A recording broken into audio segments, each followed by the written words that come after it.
Hey Mystics, welcome back to part 3 of our chakra series.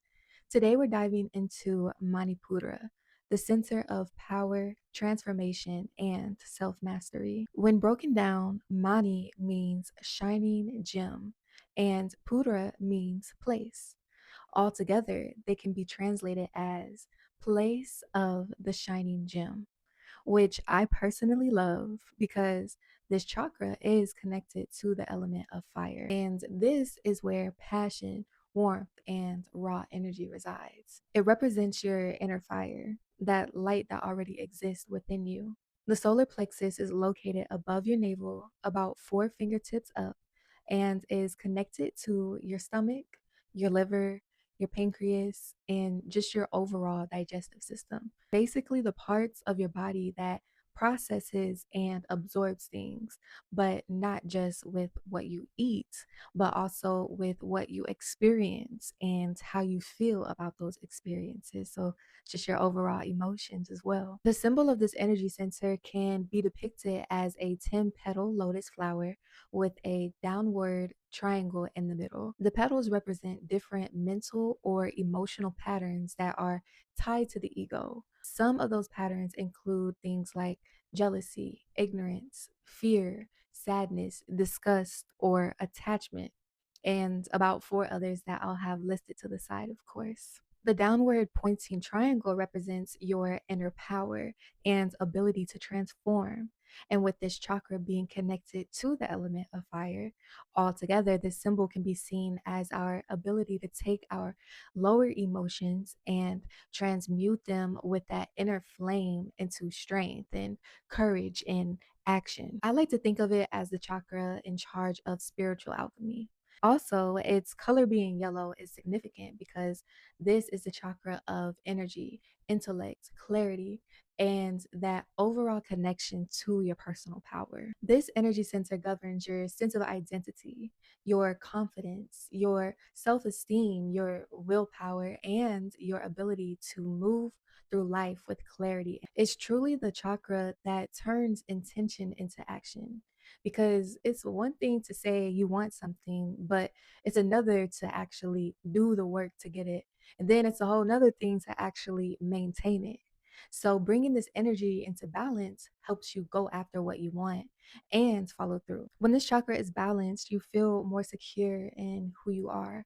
You trust yourself more and you're able to make decisions without constantly second guessing because you're more connected to your intuition, which makes sense because if you didn't know, we actually technically operate with 3 minds, the brain being the first, of course, and then the heart, and then the gut. And your solar plexus is connected to that gut intelligence, that I just know feeling. It's basically like your third mind. And when you think about it, this is actually another reason why what you eat matters more than what people think. Because if your stomach is constantly irritated, inflamed, uncomfortable, or just bloated overall, it's harder to tell what you're actually feeling. Like, you don't really know if what you're feeling is gas or indigestion or the Holy Ghost. So it matters, to keep that flow clear so you can tap into that inner knowing, that inner intuition. For me personally, this is where I feel my intuition the most. Like, if something is off with a person or a situation, I feel it immediately in my stomach. It gets tight, uncomfortable, and sometimes even shaky. Your solar plexus is also kind of like your own energetic antenna, not in a way of feeling or attracting the energies around you, but in a sense of becoming so familiar with your own frequency that anything that throws it off, you can instantly feel and recognize it and then move accordingly. When this energy center is in balance, you'll also notice things like you trust your decisions more and you're more confident and you have better boundaries. Like, it's easier to stand on that, like stand on what you say. And it's also easier to distinguish between if something is aligned or misaligned. You'll also notice that you feel more motivated and you're able to act on your goals without overthinking. Now, when it's blocked or underactive, it can show up as low self esteem, fear of rejection, people pleasing, and inability to feel and trust your intuition. Also, a lack of motivation or just no direction in life, really, and constantly needing validation from others, needing that outside source telling you that it's okay. Also, some people can experience overthinking to the point where you feel stuck, which I personally call paralysis by analysis. And if you haven't heard that term before, it is literally over analyzing to the point you don't do anything at all. You just become paralyzed. Literally, it's in the name. You don't know where to start or how to start. And instead of just doing and figuring out as you go, because that is how we grow, bars, nah. You just sit there until you're stuck. So, physically, you might notice things like indigestion and bloating, fatigue, heartburn, IBS, or just an overall discomfort in your stomach area. On the other hand, when this chakra is overactive, it can look like being overly controlling, being too stubborn, or even aggressive at times, or feeling like you always need to be in charge of everything, not being able to relinquish that control. So, as always, it requires finding balance because too little energy in the center can make you feel powerless, but too much can lead to burnout or trying to control everything around you. There are a few different ways your solar plexus can become out of balance. A few of those things are one, being bullied or overly criticized, especially in childhood. Um, Also growing up in an overly controlling environment, not expressing your anger or not having that safe space to express your anger in a healthy way and having or learning how to cope with uncomfortable feelings. Another way this flow can be disrupted is by constantly allowing people to cross your boundaries and not standing on what you say whenever you say it, and just allowing people to walk all over you and people pleasing. So, also feeling trapped in situations or relationships, feeling like there's no way out or you don't have a voice or you're being overly controlled.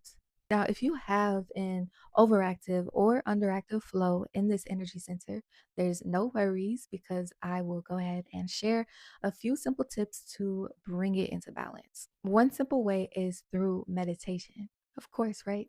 During the meditation, you want to focus on that area above your navel and imagine a bright yellow wheel of light that is spinning in a steady and constant motion. Do this while holding your hands in Rudra Mudra. And you'll do this by placing the tips of your pointer finger and your ring finger together, just like this. And you're going to do this while chanting the lead sound, I mean, not the lead, the seed sound Ram. So you're going to be like this, Ram, Ram. Just do that for about 5 minutes. And all three, look, just me doing it for 2 breaths, 1.5 breaths. I just feel like, nah. But for real, I'm so serious because all three of these things together, when they're done, they create a powerful vibration of energy that activates and balances your solar plexus. And if your mind drifts, don't overthink it or stress it. My advice to you is to simply just bring your focus back to that space above your navel and do your best to imagine that yellow spinning ball of light and focus in on the sound of Ram as you're chanting it. Another simple thing that helps is getting sunlight. It's pretty self explanatory because, as mentioned before, this is the chakra associated with the element of fire. So, soaking up the rays of the sun gives your body that energetic boost, especially in the solar plexus. If you're unable to go outside and lay in the sun for whatever reason, you could do something like stare at the flame of a candle. Disclaimer, don't stare like directly at it because it can mess up your retina. So they say, like, hey, I just gotta throw them disclaimers out there for real because people crazy. Anyways, You want to like put your focus on the light of the candle though. And you do this while repeating affirmations that start with the mantra I am, because I am is the phrase that is connected to the solar plexus. So in your head or out loud, you want to speak affirmations such as I am confident and powerful. I am capable. I am ready to face my challenges. I am constantly growing and learning. Also, doing breath work meditation is one of the quickest ways for me personally, especially to get my mind, body, and soul back into alignment. For the solar plexus specifically, the breath of fire is extremely helpful. And I'm not going to give an example of that here, but there's no excuse for you not to just go in the search bar and research or search breath of fire breathing meditation and click the first one that stands out to you and learn it. And I promise, do it at least 3 days in a row and let me know how you feel in the comments. As always, yoga is significant in balancing the chakras. For this chakra in particular, you want to hit poses that focus on your core and digestion. Poses like the boat pose or just a regular plank, also a seated or supine twist, or even cat cow pose. Last but not least, probably the easiest, but also the most difficult thing, especially if you are a people pleaser and you have problems in that area, just practice saying no. If something does not align with who you are, or you just don't want to do it, or whatever the case is, just say no. I mean, granted, every now and then, for your loved ones, you may have to inconvenience yourself. That's part of having relationships and stuff. But if it goes against what you are, if you physically just don't have it in you to do what it is, just say no. You'll honestly feel so much better, because when you honor your boundaries and you trust yourself, you automatically strengthen this chakra. So, just overall, the solar plexus isn't about control, it's about self trust. It's about knowing who you are and making decisions from that place of knowing, and then moving through life with confidence instead of fear. This is your inner fire. This is the part of you that says, I am here. I am capable. I am worthy. I am powerful. So, this week, I want you to pay attention to how you show up for yourself. Notice where you hesitate, and also those times where you can choose yourself instead of whatever else it is. If you resonated with this video in any way, or if it just helped you to better understand your solar plexus, go ahead and give it a thumbs up and subscribe for the rest of the chakra series. Share this with someone who's ready to step into their power as well. And as always, stay grounded, stay aligned, and I'll see you in the next one. Peace.